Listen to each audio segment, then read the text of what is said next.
Hai, kembali lagi bersama saya Hadi. Bagaimana kabar kalian hari ini? Dimanapun kalian berada, saya doakan Anda dan sekeluarga selalu diberikan kesehatan dan rezeki yang melimpah. Kali ini, saya akan merangkum sebuah film yang berjudul Erotic Ghost Story yang dirilis pada tahun 1990. Dari judulnya, kalian pasti sudah tahu ini film apa. Yap, film ini bergenre horor dan diberi beberapa adegan UU sebagai pemersatu para batang kekar di muka bumi. Film ini mengisahkan perjalanan 3 siluman rubah yang berparas cantik yang ingin menjadi seorang manusia. Penasaran bagaimana kisahnya? Langsung saja kita gas!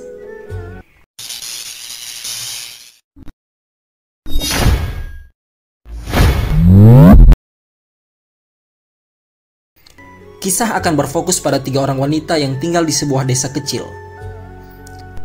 Pao Souso sebagai kakak pertama, Huawa sebagai kakak kedua, dan yang terakhir adalah Fei Fei. Sangat-sangat cantik ya guys. Pada suatu ketika, Fei Fei mampir ke warung Om Aco hanya untuk sekedar ngopi. Namun ia diganggu oleh 2 orang preman komplek pada saat itu. Preman itu mencoba untuk merayunya dan menikmati bakpao hangat miliknya. Fei Fei tentu tidak terima diperlakukan seperti itu. Ia kemudian memberi pelajaran kepada pria tersebut.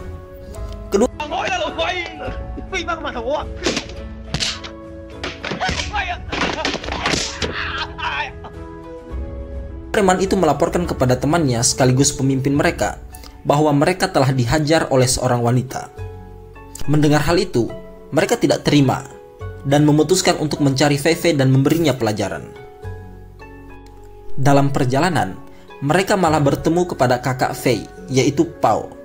Mereka meminta pertanggungjawaban atas apa yang telah dilakukan adiknya kepada anak buahnya. Pao kemudian menawarkan dirinya untuk diicip-icip manja oleh ketua preman komplek itu. Karena si ketua tidak tahan dengan paras Pao yang sangat aduhai, ia kemudian berniat untuk mencicipi serabi miliknya. Tetapi para anggotanya juga menginginkan hal yang sama. Karena tidak mungkin 1 lawan 5, jadi Pao memanggil keempat temannya agar yang lain kebagian jatah. Saat lagi asik-asiknya guling-guling, tiba-tiba semua wanita itu berubah wujud menjadi mayat hidup.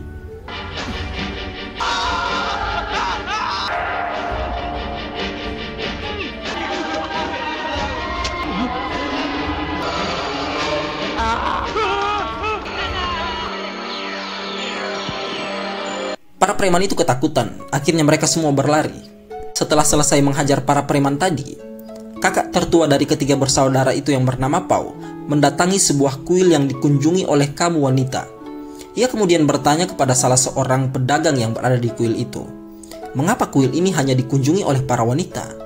Pedagang itu menjelaskan, kalau para wanita datang untuk berdoa kepada dewa kesuburan, agar setiap wanita yang mandul bisa hamil. Saat Pao melihat-lihat wajah patung itu, seolah-olah patung itu berubah wujud menjadi manusia dengan mengedip-ngedipkan matanya kepadanya. Di luar kuil, saat Pao ingin pulang, ia dihadang oleh seorang pendeta Tao yang bernama Xuan Hui. Pendeta itu memperingatinya untuk selalu waspada karena akan ada sosok iblis yang akan memburunya. Namun Pao tidak memperdulikannya dan pergi meninggalkannya begitu saja. Di tengah perjalanan, Pao kembali bertemu dengan pendeta Xuan Hui yang sedang duduk santai di atas batu.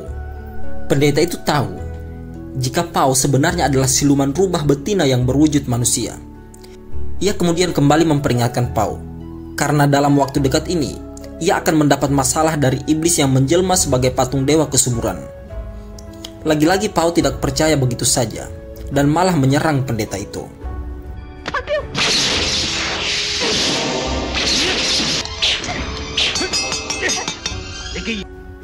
Sebelum pendeta itu pergi, ia mengatakan kepada Pao, jika membutuhkan bantuan, maka datanglah ke air terjun Pitan.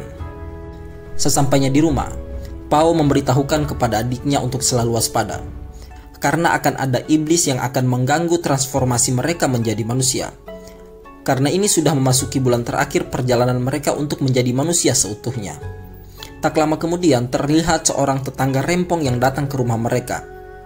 Tante itu hanya sekedar datang dan melihat-lihat dan memberitahukan untuk tidak membawa lelaki ke rumah mereka karena sekarang banyak wanita yang hamil di luar nikah.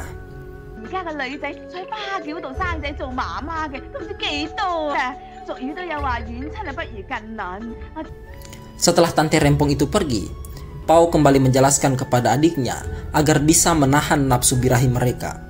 Karena mereka bertiga memiliki nafsu birahi yang sangat-sangat tinggi dan sangat terobsesi dengan batang kekar seorang pria.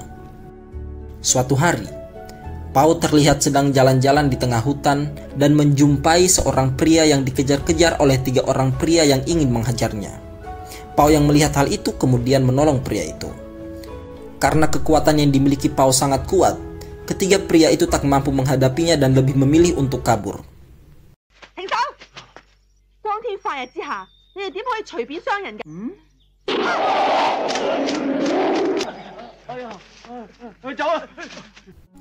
Kemudian Pao berkenalan kepada pria yang ia selamatkan. Pria itu bernama Ming. Ia menjelaskan bahwa ia adalah seorang pelajar yang sebentar lagi akan menjadi sarjana. Ming terlihat tak sanggup berjalan. Akhirnya Pao memutuskan untuk memapahnya kembali ke rumahnya.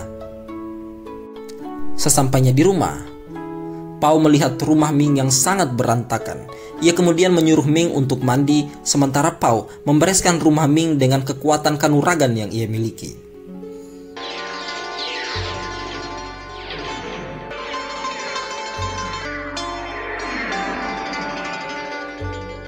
Setelah Ming selesai mandi, ia sangat heran melihat Pao yang membersihkan rumah dengan waktu yang sangat cepat. Pao kemudian menawarkan dirinya untuk membantu Ming dan memberinya makanan setiap hari kepada Ming. Awalnya Ming menolak, tetapi karena dipaksa dan tidak punya banyak uang untuk beli super mie di kos Pak Aji, terlebih lagi ia memiliki tunggakan bayar kosan di akhir bulan ini. Akhirnya Ming menyetujuinya.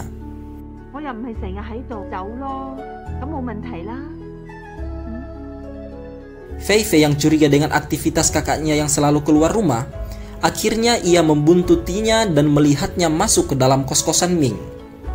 Setelah Pao keluar, Fei Fei kemudian masuk ke dalam rumah Ming dan mendapatinya ia sedang mandi. Ia kaget dan berteriak karena melihat batang kekar dan berurat milik Ming.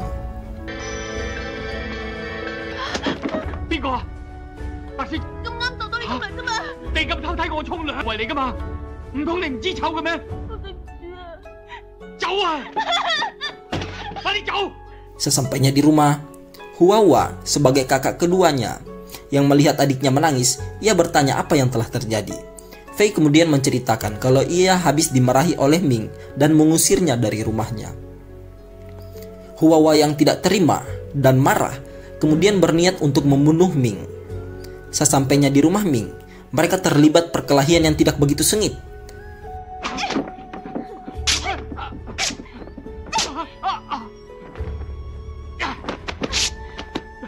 Ming yang kewalahan menghadapi wanita itu, ia kemudian memeluknya, dan akhirnya mereka berguling-guling di atas rerumputan.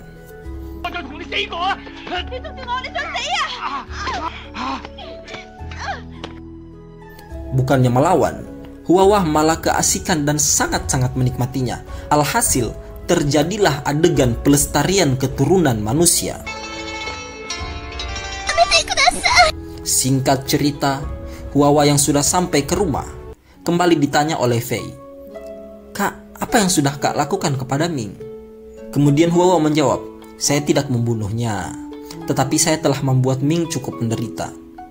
Fei Fei yang tidak tega mendengar hal itu, ia memutuskan untuk kembali menemui Ming di kosannya untuk meminta maaf. Fei tidak tahu kalau ternyata Ming dan Huawah telah adu mekanik. Fei kemudian ingin mengobati luka Ming. Saat melihat dada kekar milik Ming, seketika aura-aura brutal Fei menjadi bergejolak dan terjadilah pelestarian keturunan manusia yang kedua. Ming jackpot anjay.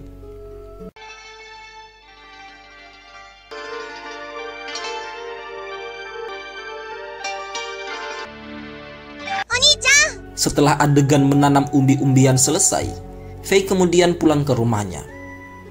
Tanpa diduga, Pao kembali lagi ke rumah Ming untuk membersihkan kamar Ming. Awalnya Pao tidak tahu kalau kedua adiknya telah datang ke rumah Ming sebelumnya. Tetapi setelah ia melihat konde milik adiknya yang tergeletak di kasur, Ia kemudian menjadi curiga kepada Ming. Pao kemudian menanyakan konde itu kepada Ming. Awalnya Ming berbohong kalau konde itu adalah pemberian ibunya. Namun Pao tidak mudah percaya begitu saja karena ia tahu kalau itu adalah konde milik adiknya. Pao sangat marah karena Ming telah menjelajahi hutan belantara milik kedua adiknya. Pao yang tidak terima akan hal itu, ia kemudian mengatakan kepada Ming, "Loh, kenapa cuma adik-adikku saja? Saya juga dong. Triple kill."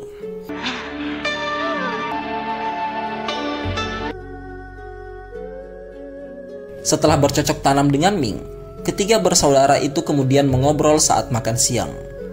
Pao kemudian bertanya kepada adik-adiknya, "Siapa pria yang telah anu-anu bersama kalian?"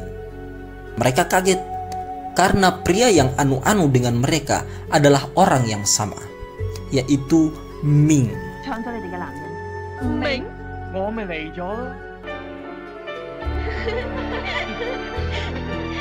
Dalam obrolan mereka, tiba-tiba Ming datang ke rumah mereka. Dan yang terjadi akhirnya, mereka mandi bareng.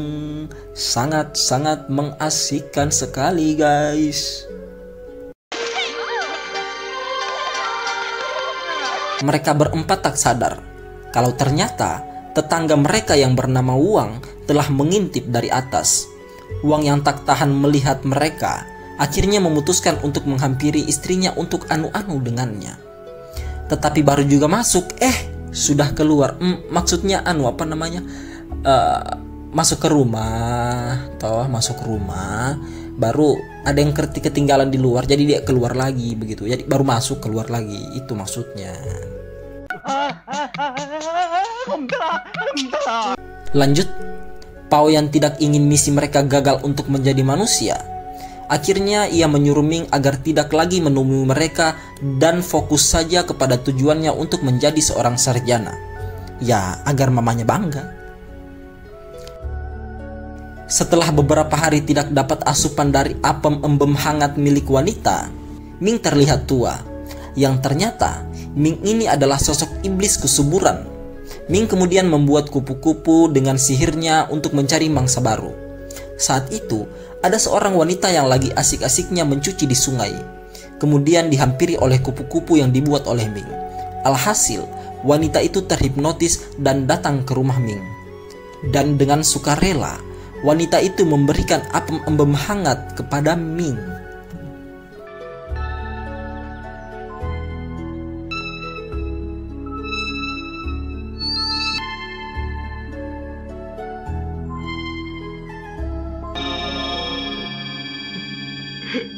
Di sisi lain, Fei Fei yang baru terbangun dari tidurnya karena kelelahan, melihat wajahnya di kaca telah berubah menjadi siluman rubah. Begitu pula dengan kedua kakaknya. Mereka sangat kaget dan terkejut.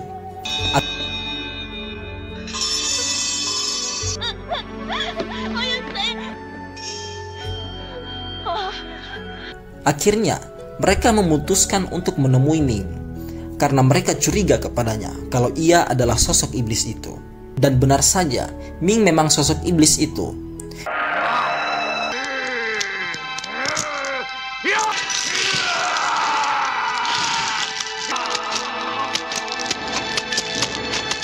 Di sana mereka menyaksikan Ming yang sedang mengikat seorang wanita tadi untuk dijadikan santapan agar ia bisa kembali ke wujud semula.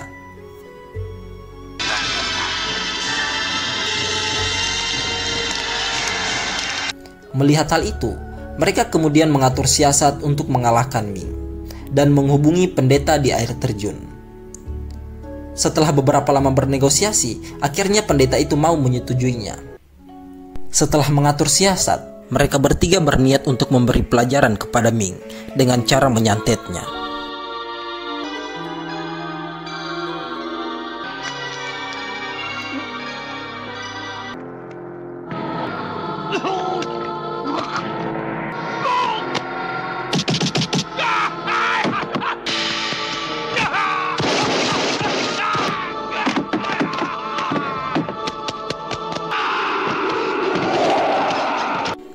Ming yang akhirnya tahu kalau ia telah disantet oleh ketiga wanita siluman itu. Akhirnya ia mendatangi mereka dan akan membunuhnya.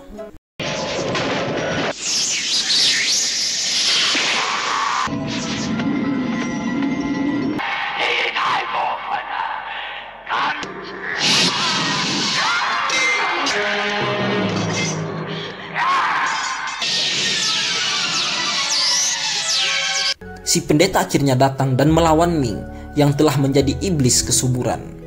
Dengan sedikit ilmu kanuragan dan sihir-sihir yang membagongkan, akhirnya iblis itu pun kalah.